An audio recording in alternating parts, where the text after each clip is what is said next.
Well, hello everyone. Dr. Tom O'Brien, starting a few minutes late because of technical things, but glad to be here. It says it's live and that it's working. If you can just send me a little message or something so I know that you're out there, that'd be great. Today's talk is about a healthy brain and body for the children in your family. And as we talk about the children in your family, what does that mean? Does that mean an infant, a toddler, a child, a teenager? I propose that at every stage there's a little bit of difference. Well, hello, Michelle O'Grady. Thank you so much. And oh, there's my wife. Hi, honey. Thank you so much. Oh, good. I know it's working. I know it's working. That's great.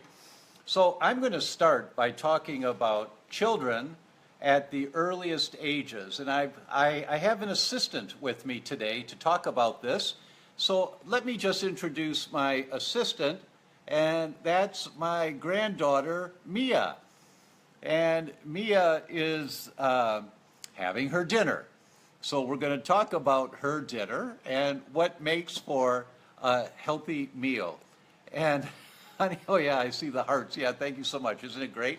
Let me see if I can position this so we can watch her a little bit while I'm doing this. So I'm going to move over a little, and we'll see while she's watching. Yes. Marzi, would you please text Kelly and tell her to turn on Facebook? And let's give her a surprise. Well, hello, Annie in Fort Worth, Texas. Your daughter's 2 and named Mia. Oh, isn't that sweet? That's really sweet. So first, I'm gonna look at Mia every once in a while so she knows that she's part of this. In healthy brains and healthy bodies, the first thing to understand is what are the foods that contribute to a healthy brain? And the most critical time is during pregnancy to be aware of this. And the DrTomOBryanGlutenFree will be coming forward in the months to come with lots of information about healthy foods during pregnancy and why certain foods are better. And then, of course, after birth is the next phase. And why is this? Because the brain is developing. And we want to develop a really healthy brain. Hello, Catherine Tracy. And thank you for saying hi to Mia, too. Yes, yes. So how do I start off a meal with Mia? Well, we started off with healthy fats. And most of you have heard before that healthy fats on that list. Top of the list is avocado. So we have organic avocado cut into small pieces here that she is going after. Why healthy fats? Why is that the top topic when talking about healthy brains? Your brain cells communicate by secreting chemicals from one brain cell through the wall of that brain cell to the next brain cell. So the inside of the cell in the brain makes a chemical. That chemical goes through the walls of that cell, through the walls of the next cell, into the second cell. And that chemical activates a particular action depending on which chemical it is, and it modifies the chemicals which then go through the wall to the next cell and to the next cell. So the walls, they're called membranes. The membranes of your brain cells are really important that they work well so the brain cells can communicate. The analogy that I like to use is a lazy Susan. And I'm going to date myself here that when we used to go to the doctor's office, you go in the bathroom and you give a urine sample and you put it on the lazy Susan in the wall, and then you rotate that lazy Susan and the urine sample goes to the next room and the nurse is there and takes, hello Misty, thank you. The nurse takes that urine sample and then does some tests on it. And so our brain cells are like lazy Susans. The membranes are like lazy Susans. And it's the fats that we eat that are the raw material to make your brain cells. And if you eat good fats, your lazy Susans, the membranes of the brain cell, are well lubricated and they'll communicate very clearly. But if it's if it's Vasco Godemob says, it's Susan here and I'm not lazy. Okay, okay. If you have the wrong kind of fats, yes, baby, yes. If you have the wrong kind of fats, your lazy Susans get rusty. So if the majority of your fats are the kind of fats that come from French fries and onion rings and fried foods and what are called trans fats, then your lazy Susans get rusty and the brain cells can't communicate very well to each other. We've got friends. Am I reading this correctly? That's right. This is Deidre, and she's watching from Anne's house in Cashel, Ireland. Hi, Deidre. And I was in Anne's house in Cashel, Ireland about 6 weeks ago. Hi, thank you so much for watching.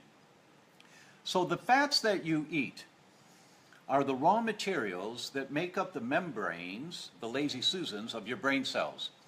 And your brain cells,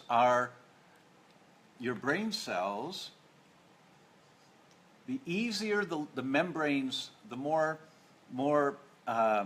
communicative your brain cells are with each other, bottom line, the higher your IQ, the more you think. That's why the studies show that when you give children enough of the good fats, or other studies show that moms in pregnancy, if they take enough of the good fats, then their children at 8 years old, 10 years old, have on average a few points higher IQ than comparable children whose moms did not take fish oils during the pregnancy. It's the lazy Susans are working. The cell membranes can communicate to each other. So at this stage, yes, yes. At this stage, when you're working with children as infants, you've got complete control over what you give them. Now, whether they eat it or not is up to them. This morning, I thought I'd start with fresh organic blueberries, and then I tried to give her carrots after the blueberry. She just wasn't taking it. She just would grab a piece of carrot and reach over and throw it on the floor. And then I'd grab another, she'd grab another one and throw it on the floor. So you can't start with the sweet. I learned this morning, you can't start with the sweet and then expect them to eat anything else. So the sweets are at the end of the meal here today, and that's the organic blueberries that we have. And Ann Witherspoon is saying, I'm listening to see if you have any advice for kids who have feeding issues, failure to thrive. She doesn't feel hunger pains. It's been a tough road with her to get her to just eat enough of anything. And Ann, thank you for that. And yeah, I will talk about that, but also Marzi will address that in the Q&A afterwards. My wife is a nutritionist who specializes in autistic kids. So Marzi, please address Ann's question. Annie's question. Please address Annie's question. It's a really good question. So the first thing, Annie, is that I can't give her sweets first, like blueberries, and then expect her to eat carrots afterwards. It just won't work. I learned that this morning. I am in charge and solely responsible for my lovely granddaughter's well-being. I'm taking care of her for a week while her parents are taking a well-deserved vacation. And so we both are learning each other. This is our day 3 together, and we're having lots of fun. So the first thing, healthy fats in infancy. And I actually wrote to a friend of mine and asked about healthy fats because Mia was on skim milk, and in her last visit, the doctor said, she didn't quite gain as much weight as I'd like her to in this last period, so let's move her to 2%. So my daughter moved her to 2% the day before I came. And the result was, when I came, her bowel movements smelled really, really bad.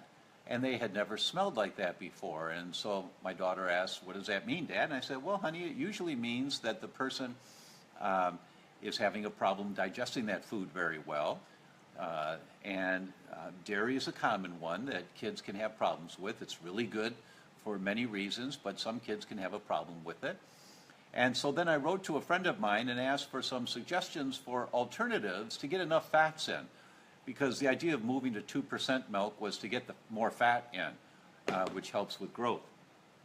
And her response was, use things that they like if kids like fruits and the kids like vegetables, if there are certain vegetables like sweet potatoes or things like that, use things they like and add some fats to it, such as with applesauce with cinnamon or with sweet potatoes, add some chia seeds.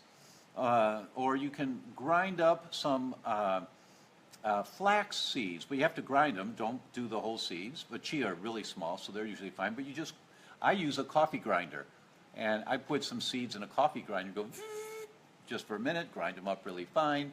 It releases the oil, so they're more easily accessible. And then you can mix that in applesauce. You can mix that in the purees of vegetables, things like that, to give a little more fats. Also, goat's milk is easier to digest than cow's milk. It's a smaller protein molecule. The protein molecule of cow's milk is 8 times the size of human breast milk protein molecules. Cows need 2 stomachs to digest enough, to digest cow's milk. They've got 2 stomachs, and that molecule is 8 times the size of human breast milk. So it's just tougher for humans to digest it. Some people can handle it. It seems like okay. Many people will have some type of a sensitivity to it. So goat's milk is smaller. The protein molecules are smaller, so it's easier to digest. Also doing things like fermented milk products like kefir is easier for the body to digest, and you get the proteins and you also get the fats. And now there's coconut kefir. I personally like coconut kefir or coconut yogurt more than cow's milk yogurt. And you can get those organic. Oh, my goddaughter, Aurora. Hi, honey. It's so nice that she's here. That's really nice. Thank you. Coconut milk yogurt is easier to digest. So I haven't gotten that yet for me. I'll go shopping tomorrow and see if she likes it or not. But we'll try it. Coconut milk is a good fat. Coconuts are good fats for you, one of the healthy fats. You also can mix a little bit of oil, just a little bit, in with some of the foods. Or I sauteed some, I sauteed the carrots, and I thought I was being so smart, with a little bit of butter, because the fats of the butter would make the sauteed carrots a little nicer. A little more palatable, I think. But unfortunately, I gave it to her after the blueberries, so she wasn't having anything to do with it whatsoever. So we'll try that again tomorrow and see. Because I went shopping and bought some organic carrots and some organic root vegetables, and I'll just try sauteing them up really well and see how she does with them. But it's always up to the person, the child, at different ages, whether they'll eat it or not. So when they're infants, you need some tricks of the trade. And we'll post a few more tricks of the trade, if you will, underneath this. And as you ask questions, Marzi will answer the questions, and we'll post some more possibilities in there. Let me give her now a little bit of the organic turkey, sliced turkey, a little bit of organic sliced turkey that she likes. And so we'll move to that phase now. Yes, baby. Yes. Let's see, what's next? Oh, toddlers. Toddlers have a little more communicative skills, but the idea is the same. You have to find ways of making foods that they like, that the flavors are good. Easier said than done, I know that, but we will answer questions on that in the Q&A underneath here. So if you have specific questions, type them in, and Marzi will answer them for you. Healthy brains. First thing is, of course, the healthy fats. The second thing is that you have to make sure that blood flow to the brain is adequate. And the way I talk about this, Mrs. Patient, blood flows up to your brain 2 ways. You've got the garden hoses going up your neck called the carotid arteries. And I do this, not because I'm Italian or we're Italian, but because it's a visual that people can see. At the top of the garden hose it's like a lawn sprinkler. And what you're looking, there's a test called a SPECT scan. SPECT scans look to see, are you saturating the brain with blood? Are you soaking the lawn with blood? We know in the Midwest, I'm here in Chicago today and spent 30 years here, and we know that in the summertime, you need to soak the lawn once or twice a week. If you water it for 5 minutes a day, every day, the grass will die because the blades of grass can't absorb water. You have to have enough water to get down to soak the roots. And that's the way it is to our brain. You have to have enough blood flow going into the brain. And why do I talk about that? Because the studies show that 7 out of 10 people that have a sensitivity to wheat, genetically sensitivity to wheat, 7 out of 10 of them have a lack of blood flow going into the brain. It's called lack of perfusion or hypoperfusion. Big Scrabble word, but if you have a sensitivity to wheat, 7 out of 10 people will have a reduction of blood flow going into the brain. What does that mean? Cross your legs for 2 hours. So just, if you would for a minute, please cross your legs, just, cross it over. Leave them like that for 2 hours. Then stand up and run. You can't, because there's no blood in your brain, or there's no blood in your legs. That's what happens to your brain. If you eat wheat and you have this genetic sensitivity, there's not enough blood going to your brain. So give your child a bagel for breakfast or pancakes for breakfast, and then send them to school to learn. They can't. They just can't. So, yes, oh yes. She's just chewing on her little Boo Bear. She loves her Boo Bear. So if there's a sensitivity to wheat or a sensitivity to dairy that can cause a lack of blood flow into the brain, known very well to do this, number of studies that show this, if there's a sensitivity to these foods, then the result can be there's a lack of blood flow going into your brain and the brain just can't function properly. So in foods for the brain, it's not only the good foods for the brain, but it's also the foods to avoid. So you have to look for sensitivities to foods. And there's a couple tests that you can do, really simple tests for children to see, do they have a sensitivity to foods? The first, when you take their socks off, do they have sock marks? And just make sure the socks aren't too tight, but do they have sock marks? That's a sign of edema, a little bit of water retention, may be and usually is associated with a food sensitivity. Or you can rub your hand across their tummy, you rub your fingernails, you're not scratching them, but you just rub your hands across their tummy and you wait 30 seconds. Do you see a red mark on their tummy? If you do, that's called a histamine reaction. That means their bodies are making too much histamine. That also is a marker of a sensitivity to foods. So there's a couple little screening tools you can use there to just get an idea if your child has a sensitivity to particular foods. So you've got to get the foods they're sensitive to out of there. And what are other foods that are great for supplying enough fats to the brain? Besides avocado, healthy fats would include seeds, chia seeds, flax seeds, and grind them up, grind the flax seeds up. And by the way, don't buy ground flaxseed meal, because when you grind the seeds, when you break them down into a meal, the oils start to oxidize. And what that means is that they start to go rancid. So the way you can tell is get some flax seeds, put them in a little coffee grinder, grind them up, taste them, say, that tastes, okay, I know what that tastes like. Then take those same flax seeds and that you ground up, some that were still there, put them in a bowl, leave them sit for 4 hours, then put fresh flax seeds in the grinder, grind them up, and taste them. Yeah, that's the taste that I tasted 4 hours ago. And then taste the ones from the first grinding. Say, oh, they taste different. That's rancidity.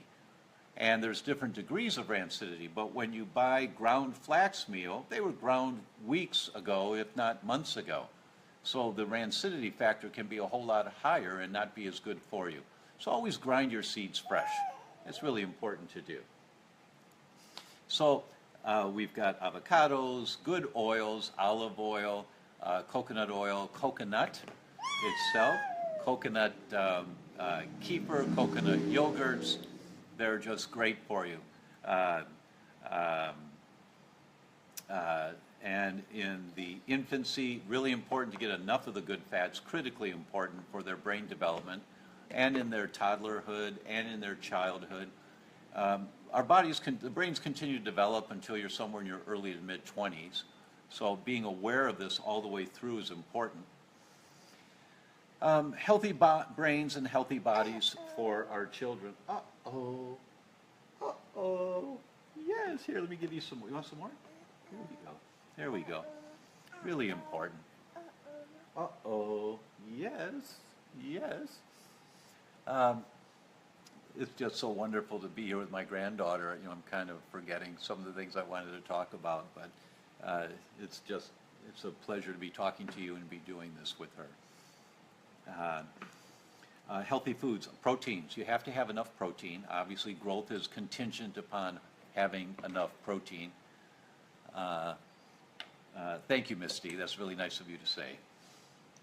And what are quality proteins? Always get organic if you can. If you're doing meats, infants shouldn't have too much meat, and only the easier to digest meats. But always organic. The contamination factor in meats now is higher than ever before in history. So if you have access to grass-fed or free-range chickens, things like that, it's always better. But chickens in general are better than no chicken. It's a quality protein, much better than lunch meats in general. Organic turkey breast is great. So having quality proteins. You also can get proteins without going to meats. The idea of getting proteins from your grains or your seeds and nuts and nut butter, making a peanut butter mixed in with coconut kefir. You can get a plain coconut yogurt or coconut kefir, just get plain, and then you can mix some peanut butter in there or almond butter, and just get organic if you have access to it. There's a great source for that, by the way.